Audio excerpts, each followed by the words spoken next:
Hello everyone, welcome to Vidya Mind. Congratulations student, you have got great success in class 9. I'll be starting a new session of class 10th and I'll be discussing the first chapter of class 10 science. The name of chapter is Chemical Reactions and Equation. What is chemistry?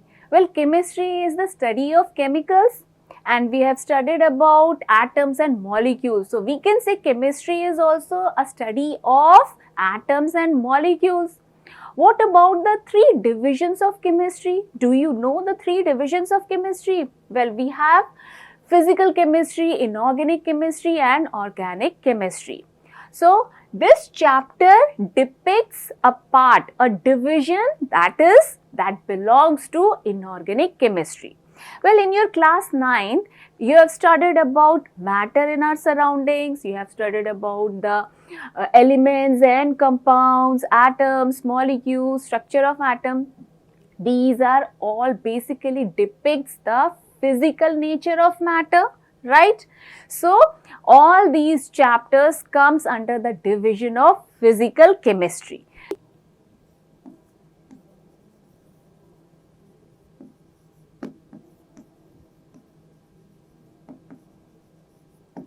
तो physical chemistry में कौन से chapters आ गए? Physical nature of matter, जिसमें melting point, boiling points, mixtures के बारे में आपने पढ़ा. तो ये सभी फिजिकल प्रॉपर्टीज होती हैं जिसे हम फिजिकल केमिस्ट्री में पढ़ते हैं.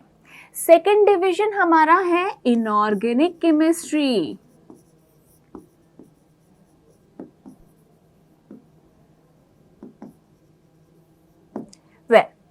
इनऑर्गेनिक केमिस्ट्री में हम पढ़ते हैं इनऑर्गेनिक कंपाउंड्स के बारे में. वो कौन से हैं?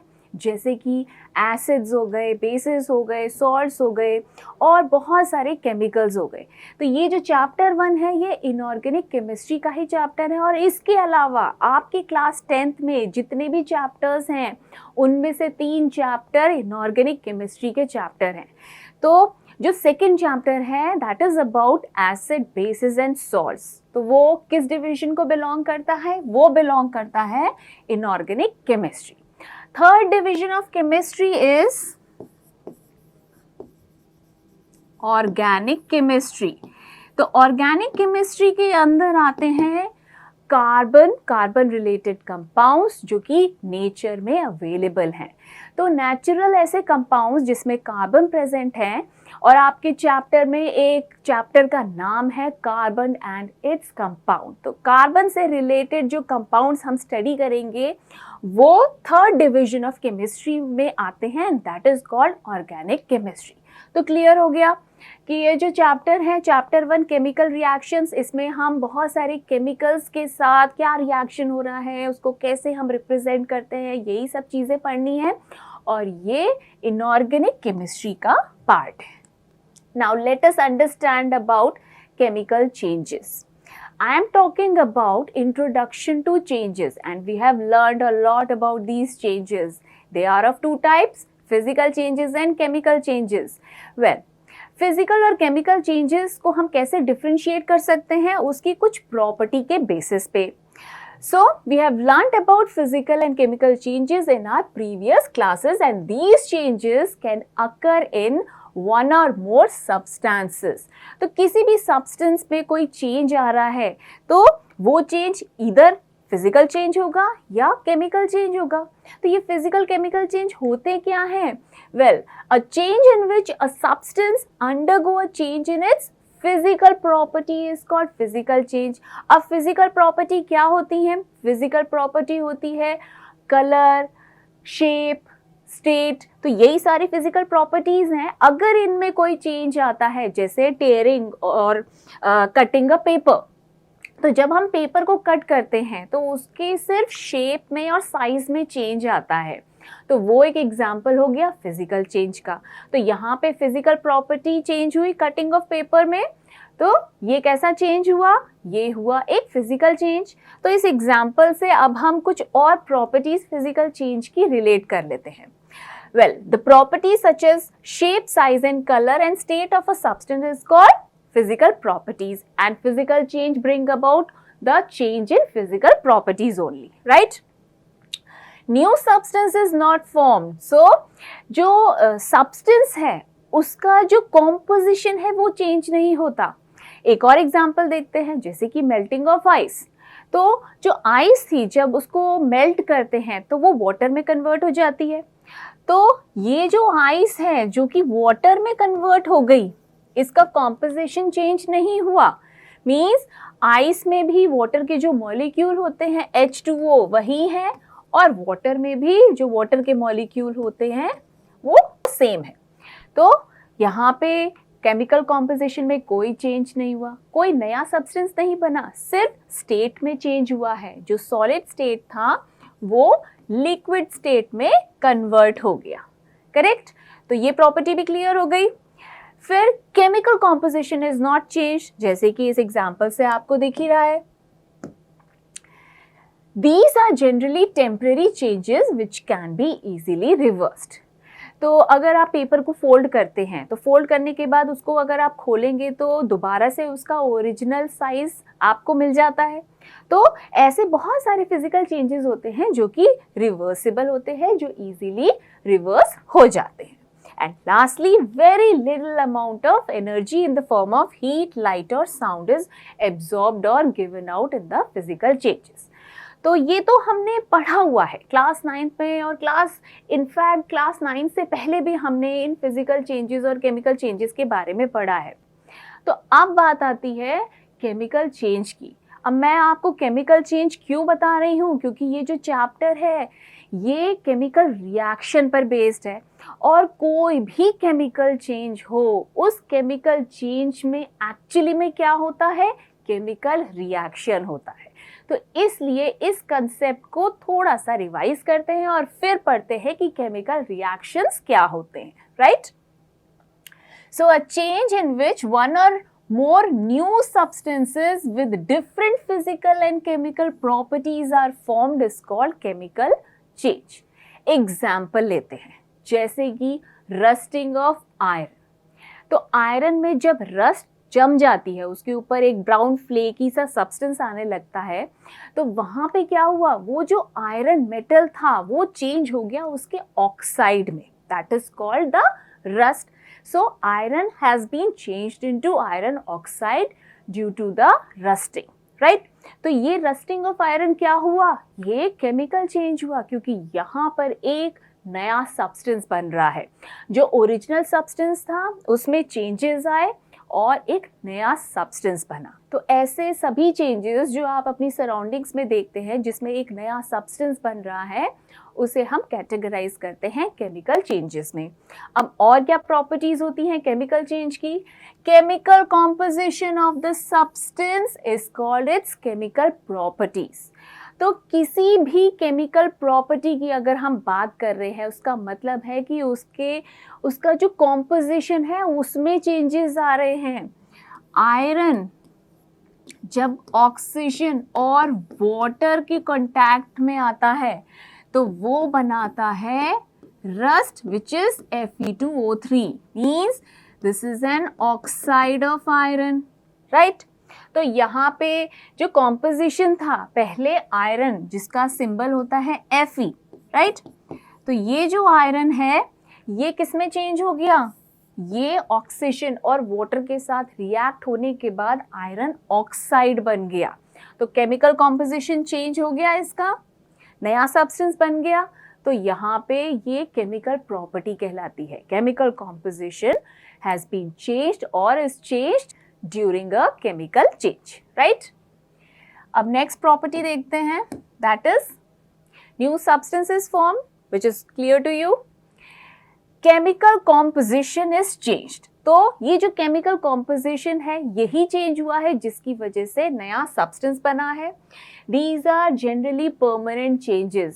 भाई अगर एक बार आयरन में रस लग गई तो उस रस से हम ओरिजिनल आयरन नहीं बना सकते। तो इस टिपिकल एग्जाम्पल से ये सारी प्रॉपर्टीज क्लियर हो गई हैं। Lastly, there is lot of energy in the form of heat, light or sound is absorbed or given out. तो जो एनर्जी है वो किसी भी फॉर्म में निकल सकती है या एब्जॉर्ब हो सकती है, जैसे कि बर्निंग ऑफ फ्यूल, और burning of paper, burning of would. तो बर्निंग एक केमिकल चेंज होता है जिसमें बहुत सारा स्मोक निकलता है, गैसेस निकलती हैं और हीट और लाइट भी निकलती है। तो आई होप जो एक प्रीवियस नॉलेज थी हमने उसको यहाँ पे रिफ्रेश कर लिया, राइट। हमें पता चल गया चेंजेस कितने टाइप के हैं और उनकी क्या प्रॉपर्टीज होती हैं, राइट। अब हम हमारी सराउंडिंग्स में जो चेंजेस हैं उनके कुछ एग्जाम्पल्स पढ़ते हैं। ये चेंजेस हम क्यों पढ़ रहे हैं, क्योंकि ये बहुत इंपॉर्टेंट है इस चैप्टर को समझने के लिए। और बहुत सारे ऐसे चेंजेस हैं जो हम नोटिस नहीं करते, लेकिन अब जब हम इनको पढ़ेंगे इन एग्जाम्पल से तब आपको समझ में आएगा कि इनके अंदर कुछ केमिकल रिएक्शंस हो रहे हैं और वही केमिकल रिएक्शंस को हम इस चैप्टर में डिटेल में पढ़ेंगे। तो कुछ real life examples like sharing of milk. तो मिल्क का खट्टा हो जाना, तो ये एक ऐसा प्रोसेस है जिसमें मिल्क में कर्डलिंग हो जाती है, मीन्स वो जम जाता है और वहाँ से हम दोबारा से लिक्विड फॉर्म मिल्क का नहीं उसको कन्वर्ट कर सकते। तो इसका मतलब एक नया सब्सटेंस बना है। तो souring of milk is an example of chemical change where a new substance lactic acid is formed. Milk contain milk sugar और ये लैक्टोज कन्वर्ट हो जाता है लैक्टिक एसिड में। तो यहाँ पे क्या हुआ, केमिकल कॉम्पोजिशन चेंज हो गया, जो शुगर था वो एसिड में कन्वर्ट हो गया और इस एसिड की वजह से मिल्क में प्रेजेंट जो प्रोटीन्स हैं वो जमने लग जाते हैं, वो डीनेचर हो जाते हैं और इसे ही कहते हैं हम कर्डलिंग और sharing of milk. Second example, rusting of iron. ये एग्जाम्पल तो हमने पढ़ाई है। कुकिंग ऑफ फूड, तो जब खाना हम पकाते हैं, जैसे कि हमने आटे से डो बनाया और डो से हमने चपाती बेक करी। अब चपाती से क्या आप दोबारा से डो बना सकते हैं? नहीं। एक बार खाना कुक हो गया, पक गया, तो हम उसे रिवर्स नहीं कर सकते, मीन्स वहाँ पे जो उसका कॉम्पोजिशन था वो चेंज हो गया। During cooking, the molecules that are present in food changes to form new substances and cooked food cannot be reverted to the raw state. Another example, digestion of food. जो खाना हम खाते हैं वो एक कॉम्प्लेक्स फूड है और वो हमारे बक्कल कैविटी से फिर वो फेरिंग्स के थ्रू, ईसोफेगस के थ्रू स्टमक में जाता है, वहाँ पे डाइजेशन प्रोसेस होता है, फिर स्मॉल इंटेस्टाइन में जाता है। तो ये पूरा डाइजेस्टिव सिस्टम आपको पता है और इसमें उस फूड का कंप्लीट डाइजेशन होता है, मीन्स जो कॉम्प्लेक्स फूड था वो सिंपलर फॉर्म में कन्वर्ट हो जाता है। अब एक बार वो कन्वर्ट हो गया तो सिंपल से कॉम्प्लेक्स फूड नहीं बन पाएंगे, मीन्स जो हमने प्रोटीन खाया था वो अमाइनो एसिड्स में कन्वर्ट हो गया, जो हमने फैट्स लिए थे वो फैटी एसिड में कन्वर्ट हो गए, जो हमने कार्बोहाइड्रेट्स लिए थे वो शुगर में, मीन्स ग्लूकोज में कन्वर्ट हो गए। अब ग्लूकोज से दोबारा से कार्बोहाइड्रेट नहीं बनेगा, तो डाइजेशन क्या हुआ, ये एक केमिकल चेंज हुआ। And lastly fermentation. फर्मेंटेशन एक ऐसा प्रोसेस है जिसमें शुगर्स अल्कोहल में कन्वर्ट हो जाती हैं, तो इस प्रोसेस में भी केमिकल कॉम्पोजिशन चेंज होता है। So the process of fermentation changes the substance of the matter. As a result, its form, taste, smell and composition of the matter are changed. कोई और important chemical change जो आपने पढ़ा हो? That is the change happens in plants. Plants के अंदर होता है फोटोसिंथेसिस। भाई प्लांट क्या कर रहा है? प्लांट फोटोसिंथेसिस से खाना बनाता है, वो CO2 और H2O को लेता है और सनलाइट और क्लोरोफिल की प्रेजेंस में उसको कन्वर्ट कर देता है ग्लूकोज में। तो ये सभी केमिकल चेंजेस हैं। अब इन केमिकल चेंजेस में हो क्या रहा है? कॉम्पोजिशन चेंज हो रहा है। वी कैन सिंपली से chemical changes brought about by chemical reactions or chemical changes are also called chemical reactions. तो क्लियर हो गया? अब हम पढ़ने जा रहे हैं कि केमिकल रिएक्शन क्या होते हैं।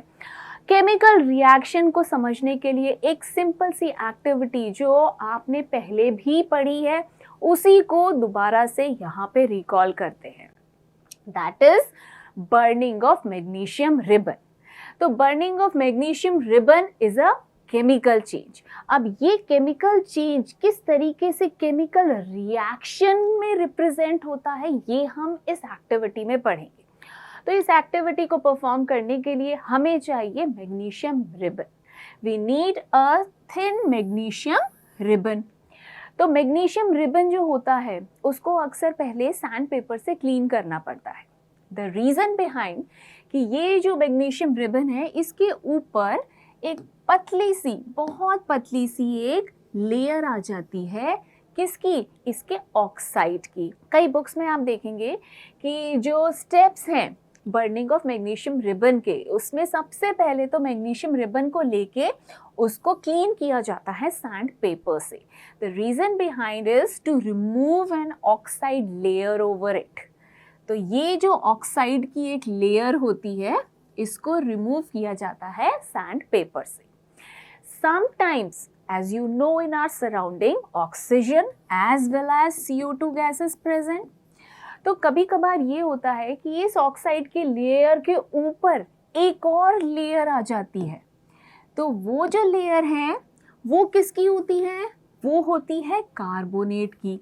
ये कार्बोनेट की लेयर किस लिए? क्योंकि मैग्नीशियम कार्बन डाइऑक्साइड जो कि एटमॉस्फेयर में उसके साथ रिएक्ट कर जाता है। तो मैग्नीशियम के ऊपर ये जो ऑक्साइड और कार्बोनेट की लेयर है इसको रिमूव किया जाता है सैंड पेपर से। ये बहुत इंपॉर्टेंट स्टेप है इस एक्टिविटी को परफॉर्म करने का।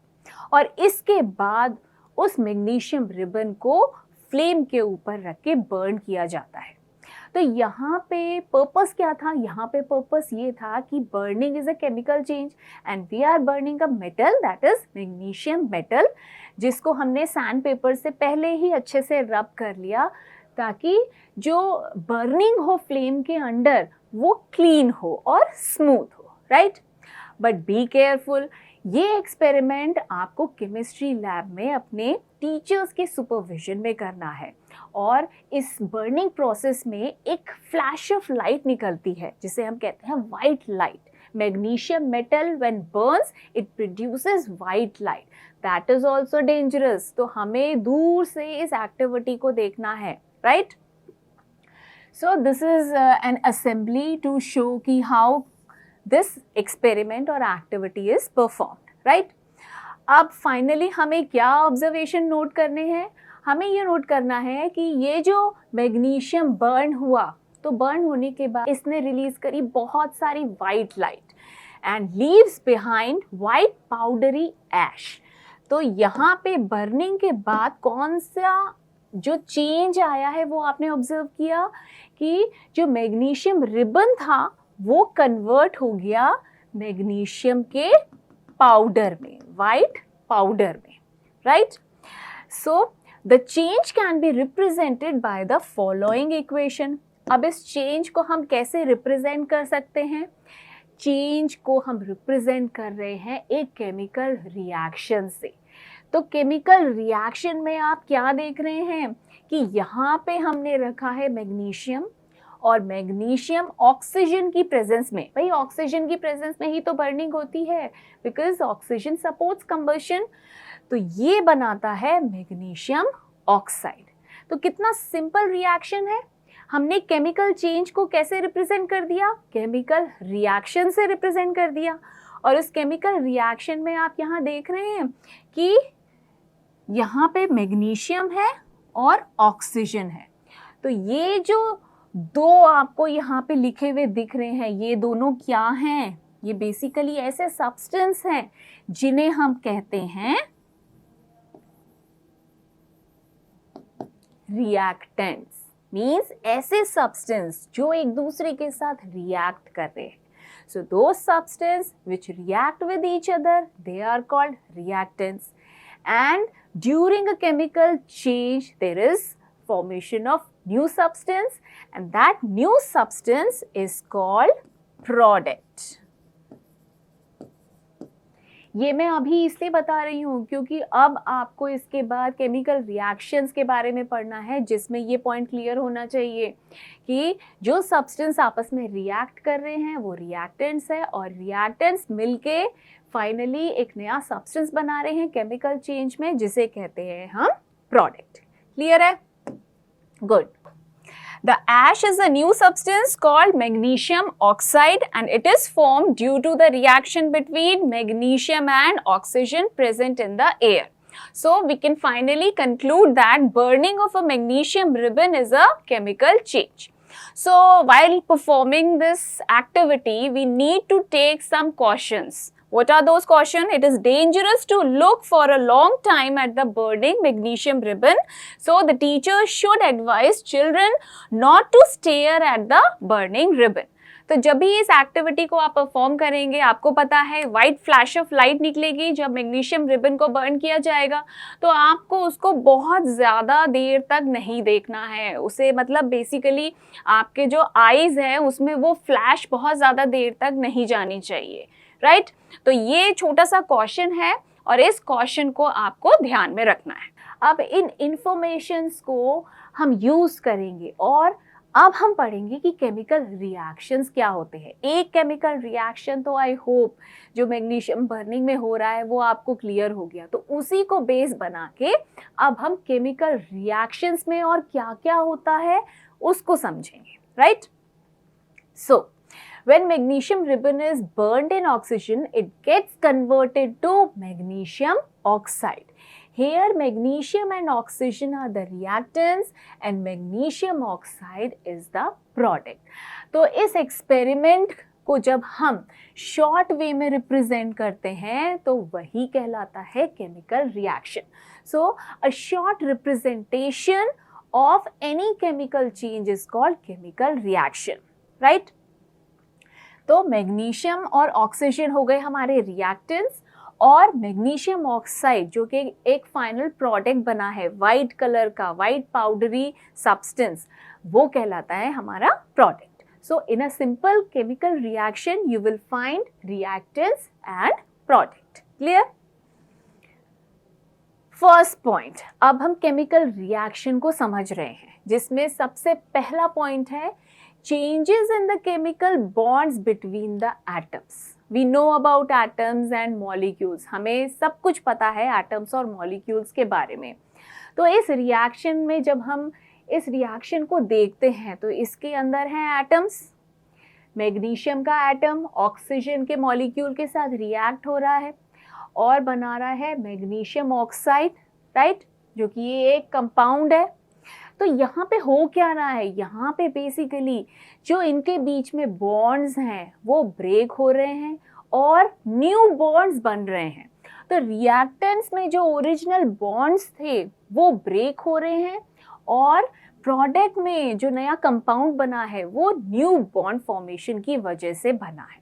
सो we can say breaking of old chemical bonds and then making of new chemical bonds between the atoms takes place during a chemical change or in fact अब हम कहेंगे during a chemical reaction. Clear है? Second, only a rearrangement of atoms takes place in a chemical reaction. That means atom of one element do not change into another element. Now see this reaction. इस reaction में क्या हुआ है? इस reaction में simply rearrangement हुआ है। ऐसा नहीं है कि इसमें मैग्नीशियम और ऑक्सीजन रिएक्ट होके कोई और एलिमेंट बना रहे हैं जैसे कि हाइड्रोजन। तो हाइड्रोजन का तो कोई एटम यहाँ पे नहीं दिख रहा ना, तो यहाँ पे क्या हो रहा है? सिर्फ रीअरेंजमेंट हो रहा है, शफलिंग हो रही है मैग्नीशियम और ऑक्सीजन के बीच में बस, और उससे एक नया कंपाउंड बन रहा है मैग्नीशियम ऑक्साइड। तो क्लियर हो गए ये दोनों पॉइंट्स कि जो ओल्ड केमिकल बॉन्ड्स हैं वो ब्रेक होते हैं और फिर जब एटम्स रीअरेंज होते हैं तब जाके वो एक नया प्रोडक्ट बनाते हैं, नया सब्सटेंस बनाते हैं। Correct? Next, change of reactant into products. तो repeatedly I am saying reactants react with each other to form product. So the new substance formed during the reaction is the product and product is formed by reactants.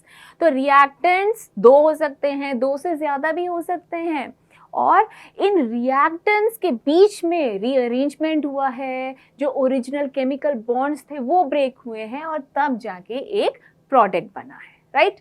Product भी एक से ज़्यादा हो सकते हैं। अभी हम एक बहुत ही सिंपल रिएक्शन की स्टडी कर रहे हैं। Later on we will discuss some very complicated reactions, right. And no loss of mass in a chemical reaction.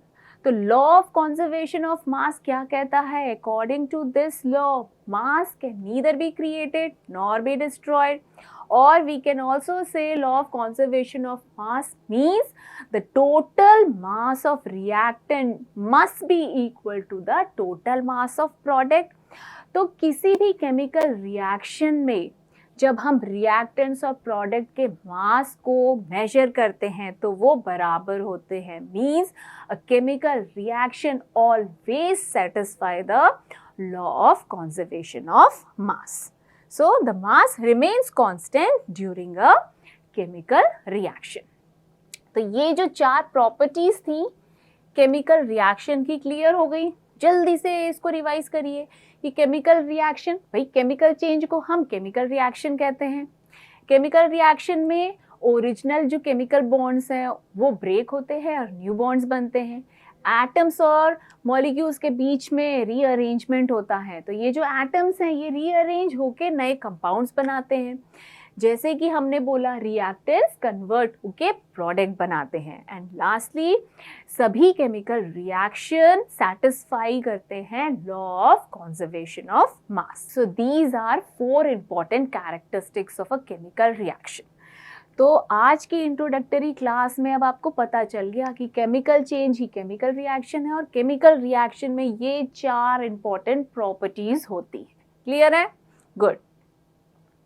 अब एक क्वेश्चन सॉल्व करते हैं. First question, the chemical formula of magnesium oxide is. तो अभी अभी हमने ये रिएक्शन देखा था कि मैग्नीशियम जब ऑक्सीजन के साथ रिएक्ट करता है तो बनाता है मैग्नीशियम ऑक्साइड, राइट. तो मैग्नीशियम ऑक्साइड का क्या होगा फॉर्मूला? MgO. तो यहाँ पे करेक्ट ऑप्शन है ऑप्शन सी. नेक्स्ट क्वेश्चन देखते हैं. From the following which one is an example of a chemical reaction? We know chemical reaction क्या होते हैं. We also know what are the different chemical changes and chemical changes are also called chemical reaction. So grapes get fermented. तो यहाँ पे किस process को discuss किया है? यहाँ पे प्रोसेस का नाम है fermentation. That is the chemical reaction, क्योंकि वहाँ पे नए सब्सटेंस बन रहे हैं. Sugars are fermented into alcohols, right. तो ये तो हो गया एग्जाम्पल केमिकल चेंज का. Break down of food. तो whenever there is digestion of food, the food breaks, the complex food broken down into simpler one. तो breakdown और food digestion भी क्या हुआ? एक chemical reaction हुआ. Third, formation of curd. तो कर्ड का बनना, formation of curd is a chemical reaction that involves a lactobacillus bacteria, right. तो वहाँ पे लैक्टोज शुगर, जो मिल्क शुगर होती है, वो उन बैक्टीरिया के द्वारा कन्वर्ट हो जाती है लैक्टिक एसिड में और दही जम जाता है. तो आपकी मम्मी घर पे दही जमाती है ना, क्या करती हैं वो दूध को थोड़ा सा गर्म करती हैं और उसमें थोड़ा सा कर्ड डालती हैं और 3-4 घंटे में जो दूध है वो जम के दही बन जाता है. और दही से दोबारा दूध नहीं बन सकता, तो ये भी एक केमिकल रिएक्शन है. तो तीनों ही केमिकल रिएक्शन है, तो हमारा ऑप्शन डी करेक्ट ऑप्शन हो गया. तो इस चैप्टर की हमने जो शुरुआत करी है, शुरुआत में ही हमें क्लियर हो गया केमिकल चेंज, केमिकल रिएक्शन की प्रॉपर्टीज़. तो अब हम नेक्स्ट सेशन में इन्हीं केमिकल रिएक्शंस के कुछ एग्जांपल्स पढ़ेंगे. Basically we will study how to identify a chemical reaction, whether in our surroundings a chemical reaction has taken place और not, right. Till then, keep watching Vidya Mind. Thank you so much.